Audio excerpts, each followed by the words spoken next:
Jadi kalau dibilang mafia, lu jangan bilang ormas mafia. Partai juga mafia.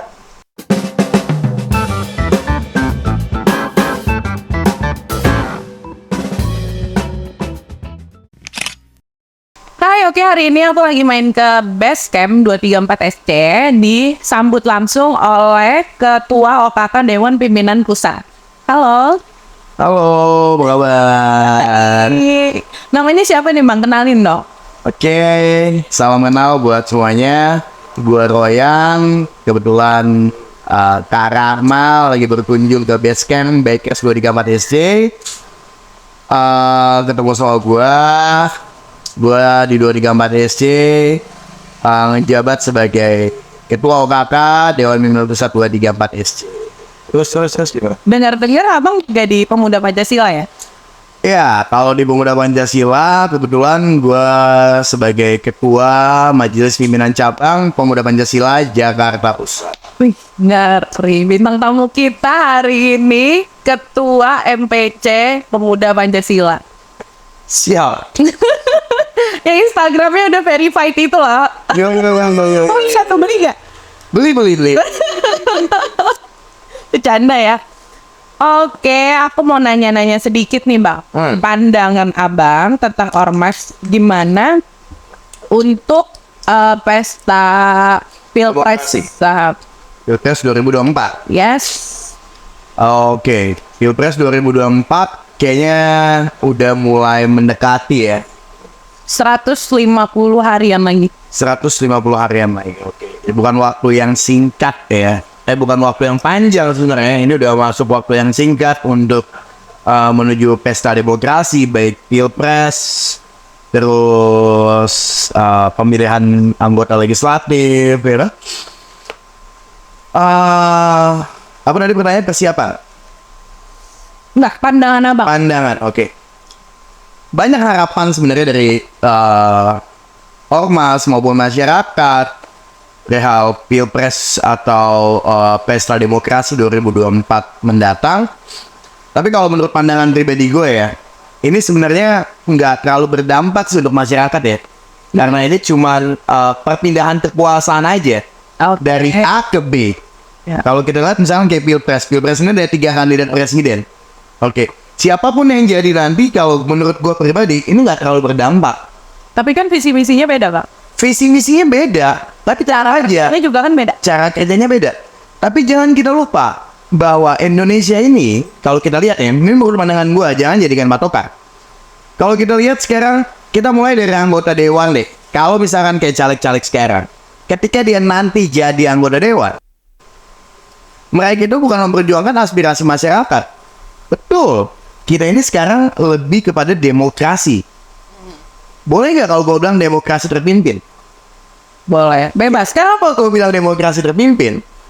Yang milih langsung masyarakat. Kayak kita nih masyarakat. Oke? Tapi apakah mereka memperjuangkan aspirasi masyarakat? No. Yang mereka perjuangkan aspirasi partai. Atau lebih tepatnya ketua umum partai. Jadi yang milih masyarakat, tapi yang diperjuangkan aspirasinya aspirasi partai. Bukan aspirasi masyarakat. Ini menurut pandangan. Menurut pandangan gue. Tapi kan konteks kerjanya nggak seperti itu Bang. Bisa dibuktikan. Oke, gini. Sekarang kita ngomong secara gue kira bicara ngomong DPRD ya. Tapi bentar, sebelumnya gue potong dulu gini. Gue bukan bilang, maksudnya harusnya tuh Bakers itu nggak perlu digabungkan dengan politik. Tapi Bakers juga punya pandangan tentang politik. Bakers juga punya harapan. Jadi 234 ini lebih ke bikers ya? Enggak, gini, 234 SC itu kita lebih ke ormas. Baru menjadi ormas dari komunitas. Tapi 234 SC ini merangkul semua elemen masyarakat, terutama anak-anak muda. Oke. Kita lihat bahwa kita mau mewadahi. Jadi kayak banyak nih anggota-anggota 234 SC yang dia hobi motoran. Akhirnya kita bentuklah Bakers 234 SC. Bakers 234 SC itu ada di bawah 234 SC. Oke. Gitu. Nah, kembali lagi, bukannya Bakers itu, harusnya Bakers harus dipisahkan dengan politik. Jadi Bakers itu kan lebih ke hobi ya. Kalau hobi udah digabung dengan politik, rusak. Tapi ini bukan digabungkan, tapi ini pandangan anak-anak bakers, gue pribadi lah ya. Pandangan gue pribadi tentang politik.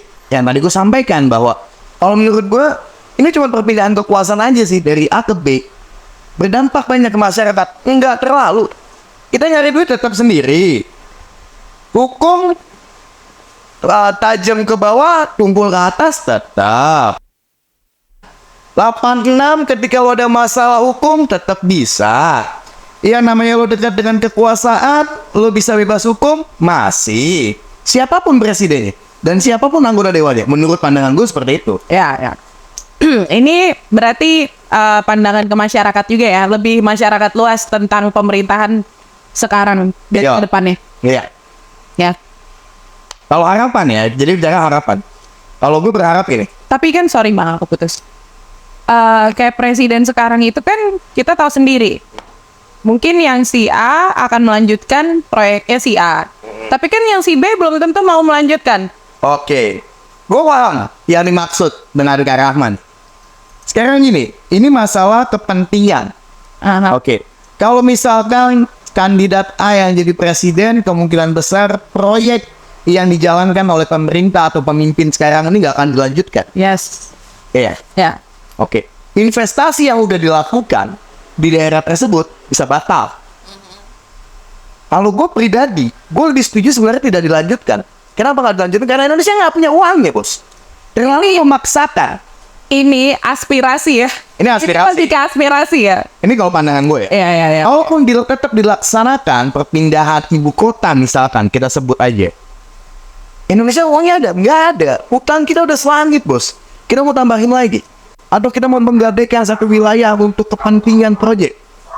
Kan investor. Investor. Ya investor pasti. Oke, investor ya. dengan bahasa bahwa kita kasih pulau itu atau daerah itu dikelola oleh satu negara dengan waktu 200 atau 300 tahun. Wow. Belanda aja ngejajah Indonesia 300 tahun. Kita tuh bodoh semua jadinya. Terus kalau satu wilayah tersebut dikasih kepada negara lain, berkuasa di wilayah tersebut sampai ratusan tahun, apa bedanya dengan penjajahan zaman dulu?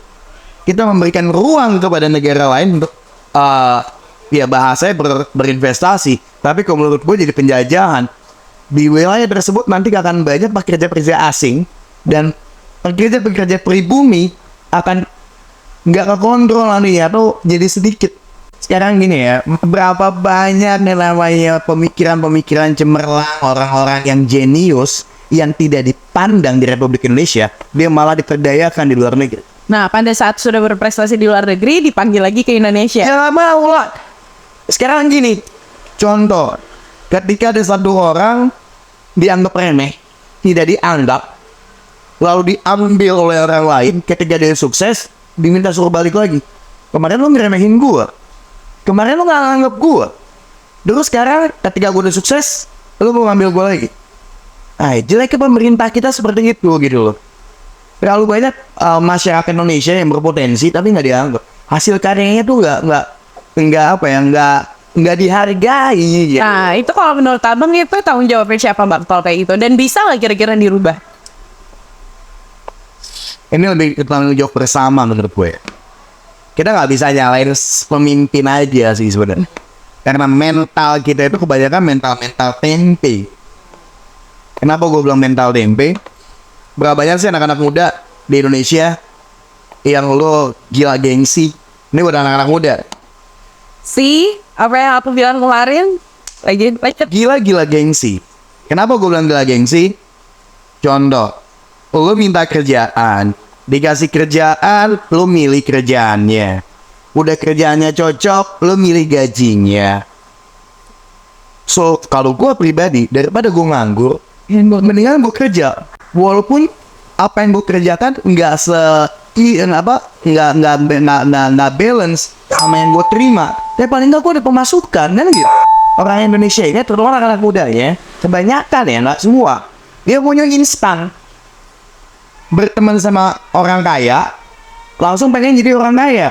Nah, anak-anak Indonesia ini, anak-anak muda, dia cuma lihat tuh anak orang kaya, enak ya hidupnya.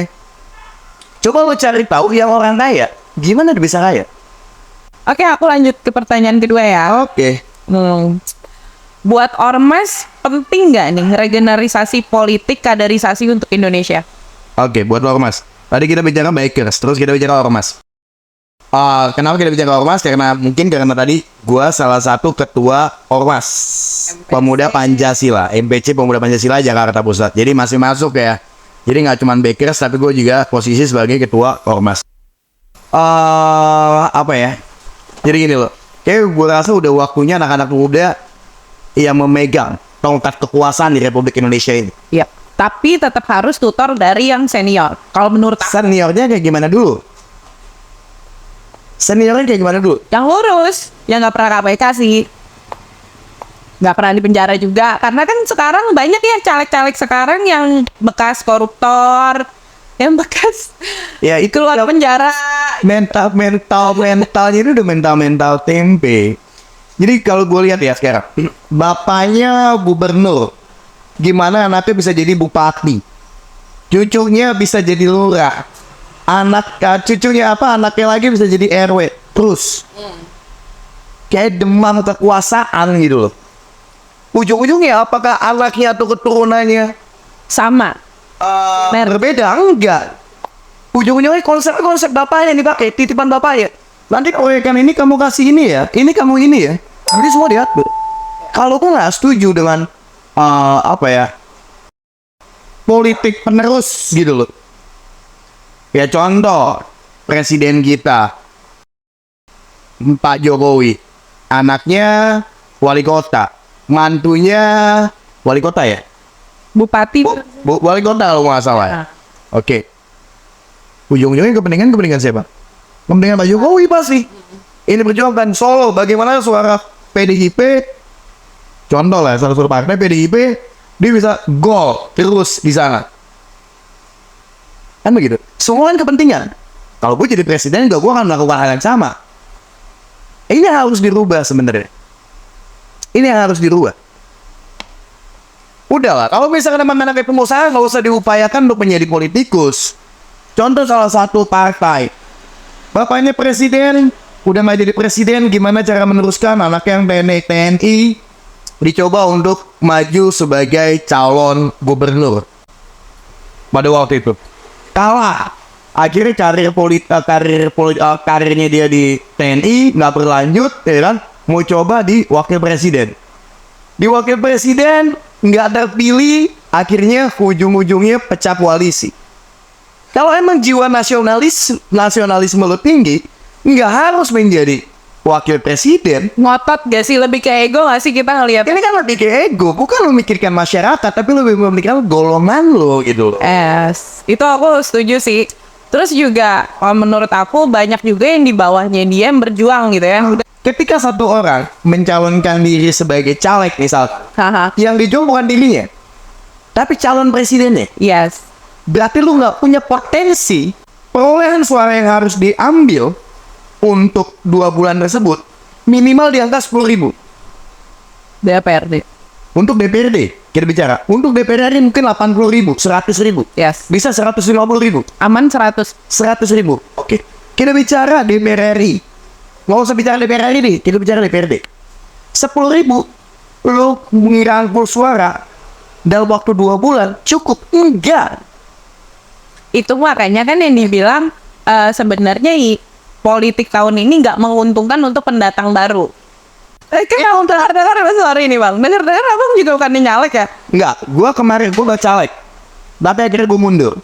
Oke. Gua mundur. Kenapa tuh bang kalau boleh tahu alasannya apa? Itu lebih kepada prinsip sih ya. Kenapa gua mau nyalek? Gua mau nyalek pada waktu itu karena emang gua ingin berbuat kepada masyarakat. Karena Tapi kan tadi abang bilang awalnya kalau gue udah punya basis massa bos. bukan. Sebelumnya abang bilang kan tadi nggak ada uang sekian misalnya gitu. Iya. Nah terus Makanya mungkin nih. bisa korupsi, mungkin juga bisa. Oke, gini. Kenapa kemarin? Sorry. Nggak ada masalah. Bisa pertanyaan lo bagus. Gini, kemarin gue mau maju, gue udah siapin dana pastinya. Karena waktu baca caleg aja kurang lebih gue udah habis uang kurang lebih 300 sampai 350 juta. Wow. Untuk jadi bacalek. Terus nggak jadi gitu. Lo tanyakan dulu dana itu untuk apa? Jangan nggak jadinya. Oh ya. Dan itu gue keluarkan pada waktu itu untuk sosialisasi kepada masyarakat.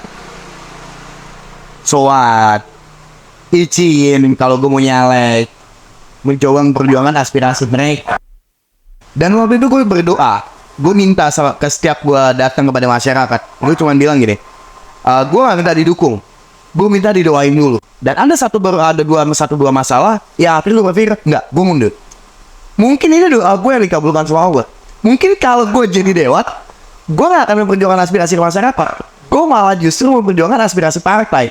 Mungkin itu gue bisa korupsi. Kepribadian lah ya. Jadi kalau gue simple. Gue gak terlalu berambisi banget. Makanya buat gue ketika gue mundur, gak masalah. Terus, duit yang lo udah keluarin, gimana bang? Gue investasi. Lebih ke ikhlas gak sih bang?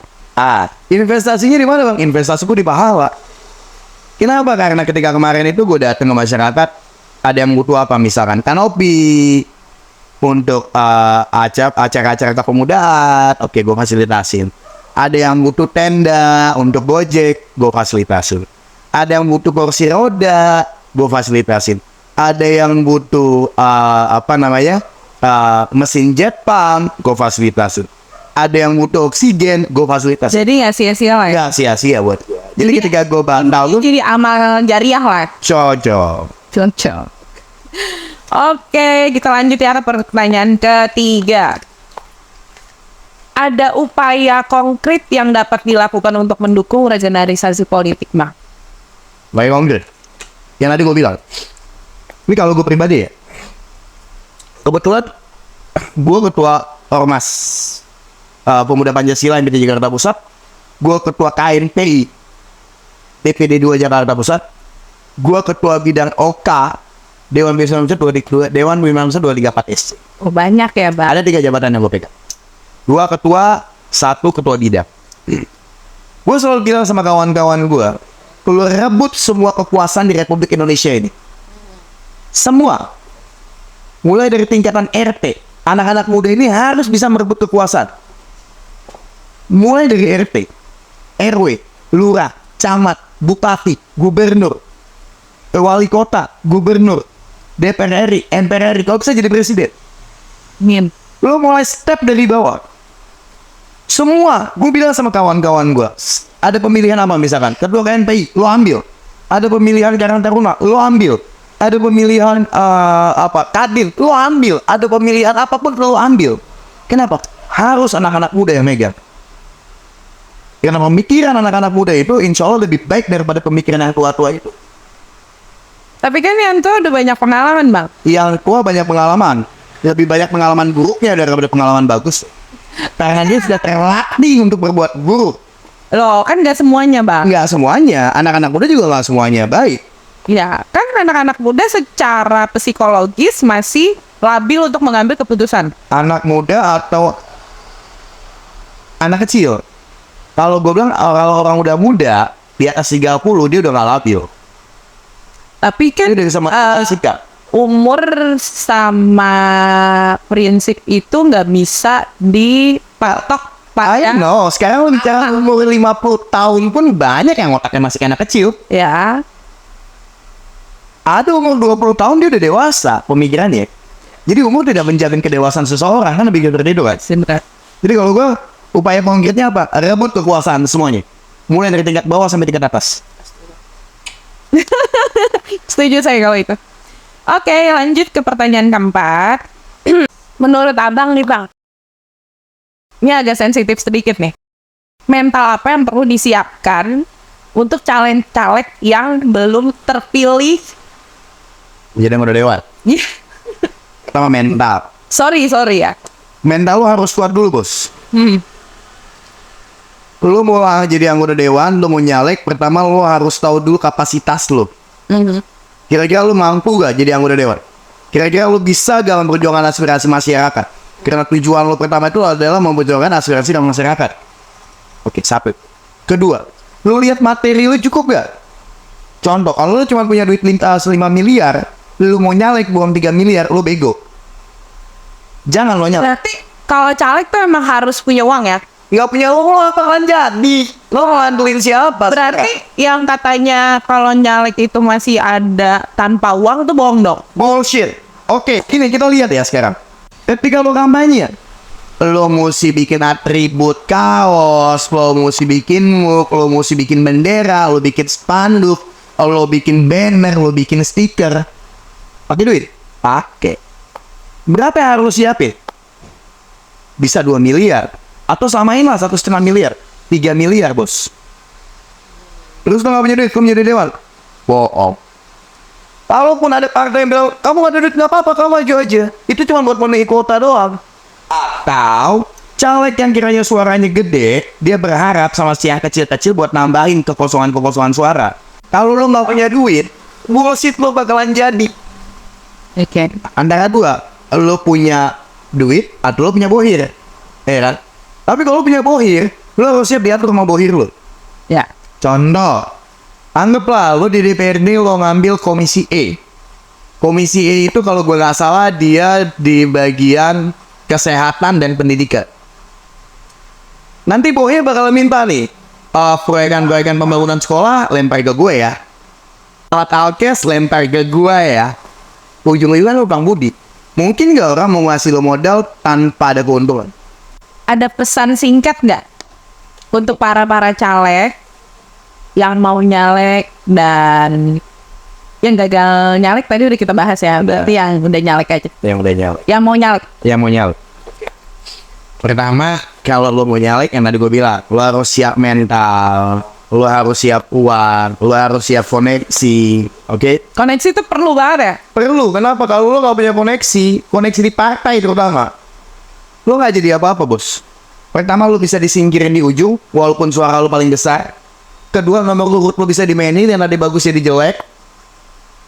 Nomor urut tuh penting banget ya, Bang. Penting. Banget ya. Banget. Jadi kalau misalnya ada yang bilang, oh nggak apa-apa kok nomornya di tengah. Itu cuma angin surga yang dikasih, yang diberikan oleh partai. Benar ya, Ya, kesep. Jadi kalau dibilang, nomor urut lo 6 nggak apa-apa ya. Tuh kan ini bukan dari nomor urut, tapi dengan hasil suara. Ya karena kan proporsional. Masyarakat Indonesia yang dilihat bukan cuma nama. Kadang masyarakat Indonesia tuh males. Kalau gua orang bilang kaslang. Dia nggak mau nyari nama, dia nomor 1, atau nomor 2. Karena kan gini Bang, kalau misalnya orang-orang ini nggak tahu, aduh gue lupa lagi nih namanya siapa misalnya gitu. Oke deh, coblos aja misal partai kuning gitu. Kuning misalnya gitu, partai kuning. Padahal maksudnya dia naikin nomor si 3 ini misalnya gitu, atau nomor 2 ini. Berarti kan otomatis secara itu masuknya kan urutan surat suara yang paling tinggi dong. Orangnya mungkin ya 1 itu.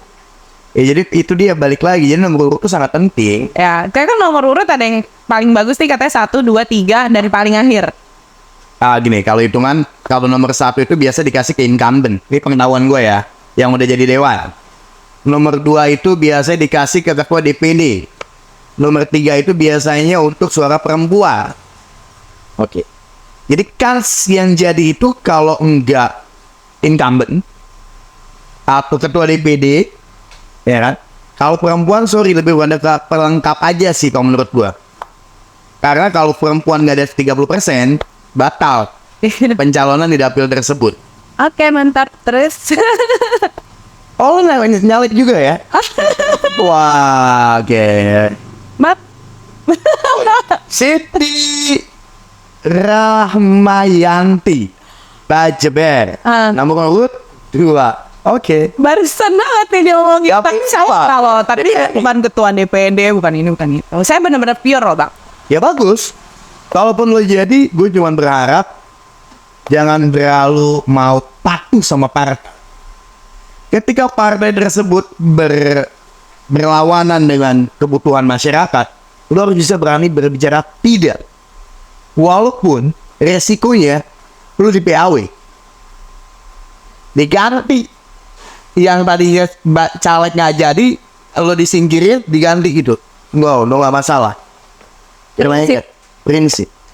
Nah ini juga untuk semua. Jadi kalau caleg-caleg yang lo jadi dewan, ingat, yang milih lo itu rakyat. Yes. Ketika lo jadi, kalaupun perintah partai tidak sesuai dengan kepentingan masyarakat, lo harus berani nolak. Kalau lu nolak dan lu di PAW, so lu nggak rugi. Nama lu tetap harum sama pemilih lu. Ketika besok lu pindah partai, lu nyalon, lu akan tetap jadi, bos. Ya. Integritas ya. Mungkin lu aja jadi anggota DPR RI atau nggak jadi DPD, lu bisa jadi gubernur, lu bisa jadi wali kota, Amin ya Allah. lu bisa jadi presiden. Kenapa? Karena masyarakat udah melihat bahwa lu baik, Ya, lu berjuang, jujur ya. kalau jujur gitu. Lu jadi anggota dewan sekarang, gaji lu dipotong buat partai. Ketika partai bikin acara, lu harus bantu. Ya gak? Lu jadi menteri, dapat jatah dari partai, lu harus setoran juga. Ya gak? Jadi kalau dibilang mafia, lu jangan bilang ormas mafia. Partai juga mafia. Mantap. Wah, pecah ini. Kalau dibilang namanya ormas, lu terima setoran kanan kiri. Partai juga terima setoran dari anggota dewannya. Partai juga terima setoran dari menteri-menterinya. Iya. Untuk kepentingan apa? Untuk kepentingan mereka. Jadi jangan cuma lu lihat bahwa jeleknya ormas. Ormas ya mungkin sebagai oknum. Tapi kalau partai wajib hukumnya dewan itu setoran ke partai. Menteri wajib setoran juga sama partai. Cuman masyarakat netizen, ya kan, fokusnya cuma kepada ormas. Berandalan, ormas mafia, ormas gini. Lo pikir pemerintah nggak mafia? Lo sekarang udah jelas-jelas lo jadi tersangka. Ketika lo dekat dengan pemerintah, lo dekat dengan mereka, lo bisa lolos dari hukuman tersebut. Siapa yang lebih mafia? Kalau kita, masyarakat atau ormas, kita salah, kita pasti masuk penjara. Bahkan kita nggak salah sekalipun, kalau ada musuh politik kita yang nggak suka, dia dekat dengan mereka orang, kita bisa masuk penjara, bos. Dibikin tuh pasal-pasalnya. Nauzubillah min zalik ya, Pak. Itu udah banyak terjadi. Iya, sekarang yang udah pasti-pasti tersangka aja bisa lolos kok. Iya. Yang udah ditahan jam sekian jadi tersangka, harus lolos. Nggak jadi tersangka. Iya. Iya toh. Oke. Jadi kayak itu deh, lo siapin mental lo aja lah. Ketika lo mau berpolitik, Global ya, sangat global. Tapi kalau mau berpolitik, kalau mau menjadi anggota dewan, lo harus siapin mental lo untuk jadi munafik. Kalau enggak, Lo nggak akan panjang di partai, lo nggak akan panjang di posisi jabatan. tapi kan banyak masih ada, Bang. Even cuma kehitung tangan, Iya. pejabat-pejabat yang jujur dan masih mengaspirasikan suara rakyat. Iya, 10% sampai. Maybe yes, maybe no. Wow, jauh ya. Kalau cuma 10%, berarti lebih banyak pengkhianat Oh, daripada pejuang. Iya dong. Iya. Apa bilang pengkhianat? Karena mereka mengkhianati masyarakat. Mereka lebih memperjuangkan aspirasi partai. oke. Buat gue itu pengkhianat. Ya. Ini kayaknya bakal lanjut podcast selanjutnya ya. Kalau kita habisin hari ini tuh nggak akan kelar karena Bapak ini bagus banget. Dan saya suka aspirasi Bapak ini. Oh, terus satu lagi nih Pak. Terakhir nih. Mungkin nggak Bapak lanjut lagi berpolitik? Lanjut lagi berpolitik, gak ada yang gak mungkin. Tapi kalau berpolitik, gue mungkin pengennya jadi gubernur kali ya, atau jadi presiden kali. Wow. Nggak kayak yang kemarin dong. Tiba-tiba out. Oh, itu gue nggak penting juga kalau masalah itu. Gini, kalau gue prinsip gue gini. Ketika gue bisa megang kekuasaan, gue bisa megang perubahan. Ketika gue megang satu kekuasaan, gue bisa buat perubahan. Tapi ketika gue tidak bisa megang satu tongkat kekuasaan, gue tidak akan bisa bikin perubahan. Ketika Jadi kita kekuasaan dulu baru bisa perubahan ya. bullshit, lo nggak punya kekuasaan, lo bisa bikin perubahan. Nah, Bang kan jadi ketua nih. Itu udah dialamin dong kayak gitu. Udah. Ada perubahan. Kita bicara yang mana dulu? Kita bicara NDI. Enggak. Apa? PP. Kita bicara PP. Anggota di bawah Abang itu sejahtera nggak? Menurut Abang nih? Kalau bicara sejahtera, gue nggak bisa bikin mereka sejahtera keseluruhannya. Tapi gue berupaya bagaimana gue buka lapangan pekerjaan untuk anggota-anggota gue. Contoh, gue banyak teman-teman pengusaha, gue nggak minta uang sama mereka. Gue minta kerjaan, lo kasih anggota gue kerja. Udah banyak anggota gue yang gue kerjakan. Kayak teman-teman gue titipin. udah berada 3 bulan yang gue siapin untuk masyarakat. Free, gratis tanpa dipungut biaya sedikit pun. Siapapun masyarakat yang butuh ambulan maupun mobil jenazah, lo hubungin gue. IG gue Royan234SC. Lo chat ke gue kirim apa yang lo butuhin. Oke. Oksigen gratis gue punya, gue siapin oksigen gratis. Oksigen gratis gue siapin. Termasuk biaya ya bang ya, kalau misalnya kira kurang. Gue insya Allah kalau misalnya untuk Dulu kita bang. misalnya lo meninggal, lo nggak misalkan ada orang meninggal, dia butuh ambulan, tapi dia nggak punya kain kafan, gue siapin kain kafannya. Oke, langsung kelas ya bang ya. Jadi Siap. cukup ya. Jadi pesan terakhir gue, penutupan untuk kawan-kawan, saudara-saudara, senior-senior yang mau nyalek, dan lo belum pernah jadi anggota dewan, lo siapin mental lo yang pertama, lo siapin uang lo siapin hati lo yang nanti mungkin jadi tidak punya hati. Lo harus siapin diri lo yang nanti akan menjadi munafik. Tapi nggak apa-apa, cobain dulu. Kalau emang lo nggak kuat, lo mundur. Daripada lo menggadaikan harga diri lo menggadaikan prinsip lo, nggak ada masalah lo dipecat atau di PAW. Karena di partai itu kejam bos. Lo nggak ngikut pimpinan, lo digepak. Bukan lo tidak mengikuti kepentingan rakyat, tapi lo tidak mengikuti kepentingan ketua partai, lo digepak bos. Itu partai. Tapi mudah-mudahan ya kalau di hati Nurani Rahma nggak seperti itu ya, sorry. Pak. Ingat caleg nomor 2 DPR RI Dapil 3. Jangan aja bu. Ini oke. Ya. Oke. Baik, yuk kita berkunjung ke Basecamp Bikers 234. Ini keren banget basecampnya sih, keren banget. Thank you. Alhamdulillah masih ada perbaikan-perbaikan. Gue cuman gimana caranya ada wadah silaturahmi untuk kawan-kawan. Dan aku udah dengar sih abang tuh ketua, ya lumayan best lah, one of the best. Alhamdulillah kalau ada orang yang berpikir begitu tentang gue. Tapi masih banyak perbaikan-perbaikan yang harus gue lakukan. Oke, sukses selalu abang. Thank you. Thank you. Bye-bye. Bye.